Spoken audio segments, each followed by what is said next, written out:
Bonjour, ce vidéo va être consacré à la soudure de petits anneaux en argent. Très souvent, je mets des paillons de soudure à l'intérieur de la coupure. C'est plus facile pour contrôler le paillon qui ne va pas bouger et boraxer. Je commence par un petit pendentif sur lequel je dois souder une bélière demi-jonc. Et avant de souder la bélière demi-jonc, je vais polir l'intérieur ici de l'anneau avec un ruban de coton sur lequel je mets un petit peu de pâte à polir, et en faisant comme ceci,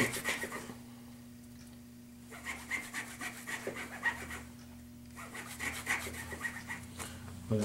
L'intérieur de l'anneau est propre et brillant.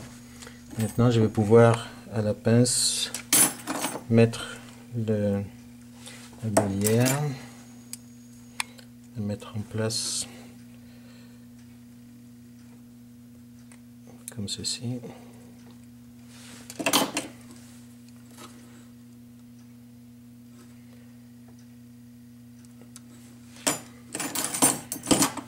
Et refermer pour que ça se touche bien. Alors tout ça est en direct, c'est improvisé, alors il ne faut pas m'en vouloir si parfois ça va pas tout à fait assez vite. Donc voilà, les deux parties sont bien face à face. Alors le paillon de soudure, donc de la soudure comme ceci, que je vais couper avec une cisaille. Donc j'estime la dimension du paillon, disons comme ceci, ça semble bien. Alors le geste, le doigt par-dessus le paillon au moment où on coupe pour ne pas le perdre. Alors maintenant je le pose sur un tas en acier et je vais l'écraser un peu. Voilà, donc maintenant qu'il est écrasé, je le prends. Et petite précaution,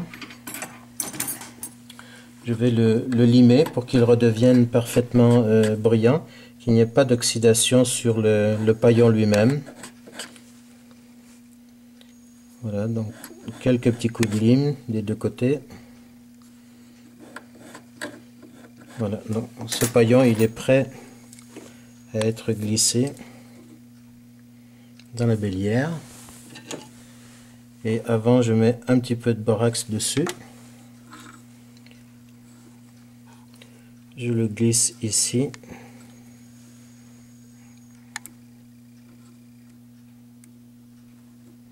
Voilà. Donc maintenant, je suis sûr qu'il va tenir. Pour plus de certitude, je remets un peu de borax dessus, dessous. Voilà. Donc j'ai préparé un petit anneau rond, lui aussi de la même manière, avec un petit paillon. Un autre petit ici qui est en fait une bélière, mais qui pourrait être un maillon pour une chaîne ou pour un pendentif. Voilà. Et puis encore un autre ici qui est du même genre. Un demi-jonc aussi. Donc voilà, ça c'est une plaque d'amiante qui permet de chauffer sans brûler la cheville. Voilà, donc tout est en place. Normalement ça devrait se faire assez bien, donc toujours le chalumeau.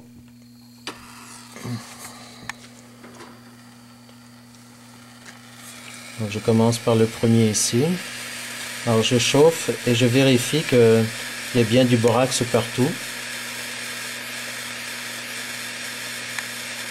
On devrait voir le paillon qui va fondre très bientôt.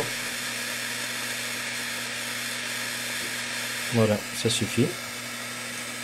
Celui-là ici, ça va aller assez rapidement parce que c'est du fil rond tout petit, ça va fondre facilement et l'anneau va donner l'impression de tomber. Voilà. Ici pareil, celui-là aussi, peut-être qu'il manque un petit peu de borax.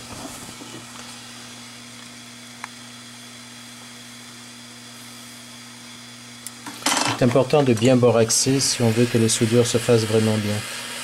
Donc Je chauffe, le borax se gonfle, c'est normal. Il redevient liquide petit à petit. Donc on voit qu'il empêche l'oxydation et le paillon va bientôt fondre. Voilà. Ça suffit. Et ici, le dernier. Donc quand on chauffe, c'est toujours important de chauffer de manière à ce que les deux côtés atteignent la même température. Autrement, le paillon va aller vers le côté le plus chaud. Voilà. Voilà.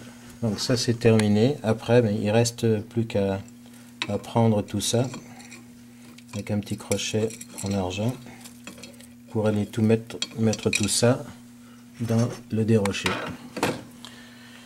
Voilà, donc une fois déroché, il ne restera plus qu'à limer l'excédent de la soudure et on peut dire que c'est terminé. Donc pour souder, ce qui est important, c'est avoir du borax, avoir une soudure et avoir des surfaces de contact qui sont parfaitement propres, y compris le paillon, surtout en argent. Les soudures en argent, c'est les plus difficiles. En or, c'est beaucoup plus facile. Voilà, je vous souhaite une bonne journée et bon travail à tous.